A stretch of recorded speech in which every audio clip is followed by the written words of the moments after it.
Hello everyone, welcome back to my YouTube channel. कैसे हैं आप सभी? आई होप आप सभी बहुत अच्छे होंगे और अपनी पढ़ाई को भी अच्छे से कंटिन्यू कर रहे होंगे।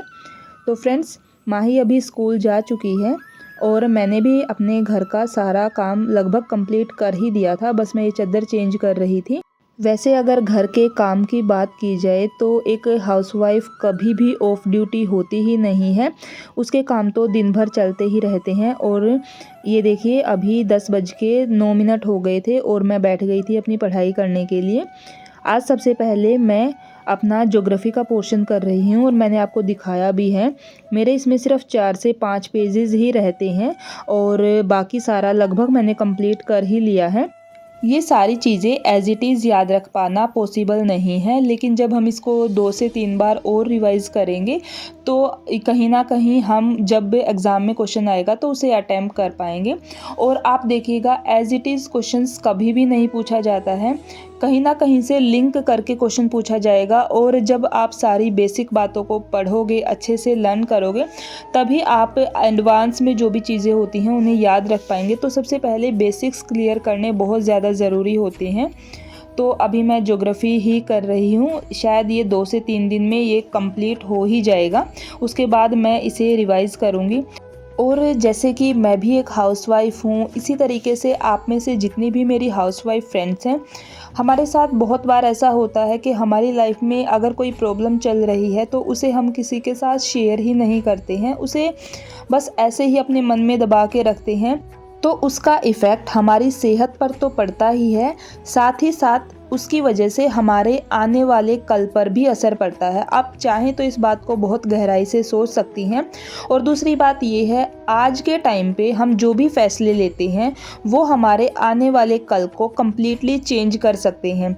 तो आप इस बात को यहाँ से भी रिलेट कर सकती हैं। अगर आज आपने ये डिसाइड कर लिया है कि हाँ, मुझे अच्छे से पढ़ाई करके सेल्फ डिपेंडेंट बनना है, एक जॉब पानी है, तो आप आज अगर ये फ़ैसला करती हैं तो आप देखिएगा, उसके लिए अगर आप जी जान से मेहनत करेंगी तो आने वाले कल में आपकी जॉब हो ही जाएगी और आपका आने वाला कल कम्प्लीटली चेंज हो जाएगा। तो सब कुछ आपको डिसाइड करना होता है। बस आपको शांति से बैठकर सारी चीज़ों को, जो भी सिचुएशन चल रही है, उनके बारे में सोचना होता है। क्योंकि प्रॉब्लम चाहे कुछ भी हो, उसका कोई ना कोई सॉल्यूशन ज़रूर होता है, बस उसे हमें खोजना पड़ता है। और ये सुबह मैंने कपड़े धोकर रख दिए थे, तो मैंने सोचा था कि मैं पहले एक सब्जेक्ट अपना कंप्लीट करूँगी, तब तक धूप भी अच्छे से आ जाएगी और फिर मैं इनको सुखाने के लिए छत पर चली गई थी। अब देखिए, हमारे पास कितने ज़्यादा टास्क होते हैं दिन में करने के लिए, फिर भी हम उन्हें सबको अच्छे से करते हैं, मन लगा के करते हैं और सारे काम हम अच्छे से मैनेज भी कर लेते हैं। और अभी मैं नीचे आने के बाद फिर से मैंने अपनी पढ़ाई को स्टार्ट कर दिया था। अभी मैं कर रही हूँ हिस्ट्री का पोर्शन। मॉडर्न हिस्ट्री भी इसमें कंप्लीट होने ही वाली है, उसके बाद इसमें वर्ल्ड हिस्ट्री आ जाएगी। एक बार फिर से इम्पोर्टेंट टॉपिक चेक कर लूँगी ताकि मुझे पता चल जाए कि कौन से टॉपिक पे मुझे ज़्यादा ध्यान देना है और किस टॉपिक को हम इग्नोर भी कर सकते हैं। और रिवीजन तो मैं साथ के साथ इसकी करती ही रहूँगी। और जैसे ही इनमें से एक पोर्शन कंप्लीट हो जाएगा, उसके साथ ही मैं इसमें पॉलिटी को भी स्टार्ट कर दूँगी। तो फ्रेंड्स, मैं तो कुछ इसी तरीके से अभी अपनी पढ़ाई को मैनेज कर रही हूँ। अभी मंथ के लास्ट में माही के स्कूल की छुट्टियाँ भी हो जाएंगी, तो लगभग 10 दिन के लिए हम अपने घर भी जाएंगे। तो उसके लिए भी मुझे अपना टाइम टेबल पहले से ही सेट करना होगा, क्योंकि मैं सोच रही हूँ कि कम से कम 2 से 3 घंटे तो वहाँ रहते हुए भी मैं अपनी पढ़ाई के लिए कैसे भी करके निकाल ही लूँ। वैसे मैं इससे ज़्यादा भी अगर निकाल पाई तो इससे ज़्यादा भी निकालूँगी।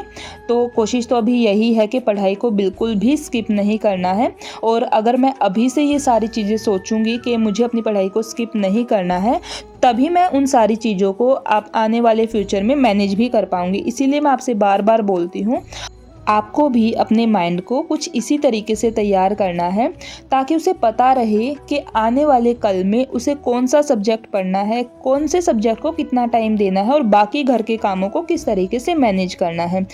अगर आप धीरे धीरे ये सारी चीज़ें करते रहेंगे तो आपको भी हैबिट हो जाएगी, आपके माइंड को भी हैबिट हो जाएगी और आप किसी भी तरीके से अपनी पढ़ाई के लिए टाइम निकाल ही लेंगी। अभी देखिए, मैं आ गई थी किचन में क्योंकि मुझे खाना बनाना था। सब्जी मैंने पहले ही बना दी थी।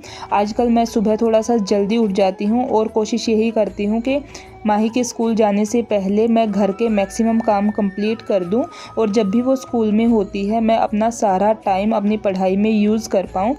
और फ्रेंड्स, लाइफ कभी भी एक जैसी नहीं चलती है। ऐसा कभी नहीं होता है कि आज अगर हमारी लाइफ में खुशियां हैं तो आने वाले हर दिन हमारा खुशी से ही निकलेगा। और ऐसा भी कभी नहीं होता है कि अगर आज हम दुखी हैं तो कल भी हम दुखी ही होंगे, ऐसा कुछ नहीं होता है। बस सिचुएशन आपको पता है हर दिन बदलती ही रहती है। आज जो है वो कल हमारे पास होगा कि नहीं हम बोल भी नहीं सकते हैं इसके बारे में। तो इसीलिए अगर आज आपकी लाइफ में कोई भी प्रॉब्लम है तो कोई बात नहीं, आपको सिर्फ पॉजिटिव सोचना है। आप ये सोचिए कि बस ये टाइम भी कैसे ही निकल जाएगा। और उस टाइम पे मैं तो यही कहूँगी, आपको भगवान में हमेशा भरोसा रखना ही है। अगर आज उन्होंने आपको ऐसा टाइम दिखाया है तो आने वाले कल में खुशियाँ देने की जिम्मेदारी भी उनकी ही है। बस हमें अपने कर्म करने हैं। अब वो अच्छे करने हैं या बुरे करने हैं वो तो हमें ही डिसाइड करना है। और वो कहते हैं ना, अपने कर्मों का फल हमें यहीं भोग कर जाना होता है। तो फ्रेंड्स, आपको हमेशा पॉजिटिव रहना है। अपने आसपास के माहौल को भी हमेशा पॉजिटिव रखने की कोशिश करनी चाहिए। और सबसे बड़ी बात ये है कि आपको शांत रहने की कोशिश करनी है। ज़्यादा आप किसी चीज़ के बारे में सोचिए ही मत। जो चीज़ें आपके लिए अच्छी हैं बस आप उनके बारे में सोचिए। और किचन का सारा काम कंप्लीट करने के बाद ये देखिए 2:30 बज गए थे और अभी मैं ये एक न्यू बुक लेकर आई थी जिसमें कि DSSB TGT के प्रीवियस ईयर के सेक्शन ए के क्वेश्चंस दिए गए हैं। जिसमें आपको पता है 5 सब्जेक्ट आते हैं जो मैं आपको दिखा भी रही हूँ। ये पाँचों सब्जेक्ट आपको पार्ट ए में देखने को मिल जाते हैं और जो कि आपको अच्छे से क्वालिफाई करना ही होता है। दोनों पार्ट आपको पता है क्वालिफाई करने होते हैं। और ये देखिए इसमें बहुत सारे प्रीवियस ईयर के क्वेश्चन पेपर दिए गए हैं और इसमें साथ में मेंशन भी किया गया है ये कौन से ईयर में पूछा गया है। मैं आपको एक पेपर दिखा भी देती हूँ। आपको पता ही है प्रैक्टिस सेट लगाने से हमारी अच्छे से रिवीजन हो जाती है। बस उसी पर्पज़ से मैं ये बुक लेकर आई हूँ। तो साथ के साथ रिवीजन भी होती रहेगी क्योंकि आपको पता है रीजनिंग और जो जनरल मैथ है वो मैं अभी नहीं कर रही हूँ। हाँ, मैंने हिंदी को अच्छे से रिवाइज़ किया है। बस कुछ एक टॉपिक उसके बाकी थे। बाकी मैंने हिंदी को पहले कंप्लीट कर लिया था। इंग्लिश भी मैं साथ के साथ कर रही थी और जीएस तो मैं अभी कर ही रही हूँ। तो इसीलिए साथ के साथ रिवीजन भी होती रहेगी और हमें पता भी चलता रहेगा कि हम कितना ज़्यादा उसे लर्न कर पा रहे हैं। तो इसीलिए इस प्रैक्टिस सेट को मैं आज से स्टार्ट कर रही हूँ। और अभी मुझे माही का होमवर्क भी करवाना है। तो इसके अंदर लगभग 27 एग्ज़ाम्स दिए गए हैं, यानी कि 27 सोल्ड पेपर इसके अंदर दिए गए हैं। तो मैंने माही का होमवर्क लगभग कंप्लीट करवा दिया था और अभी मैं फर्स्ट क्वेश्चन पेपर सोल्व कर रही हूँ। सबसे पहले आज मैंने रीजनिंग से स्टार्ट किया था। अगर मैं पूरा क्वेश्चन पेपर आज नहीं कर पाई तो लगभग इसके 2 सब्जेक्ट तो मैं आज करूँगी ही। तो चलिए फ्रेंड्स, इसी के साथ मैं वीडियो को यहीं एंड करती हूँ। आई होप मैं अपनी वीडियोस से आपकी लाइफ में थोड़ी बहुत पॉजिटिविटी ऐड कर पाती हूँ। और मिलते हैं एक नई वीडियो में नई एनर्जी के साथ। तब तक के लिए अपनी पढ़ाई को ऐसे ही कंटिन्यू रखिएगा। और अगर आपको वीडियो अच्छी लगी हो तो प्लीज़ वीडियो को लाइक करना। अगर आप चैनल पर नए हैं और आपने चैनल को सब्सक्राइब नहीं किया है तो प्लीज़ चैनल को सब्सक्राइब करना। Thank you for watching my video. Thank you.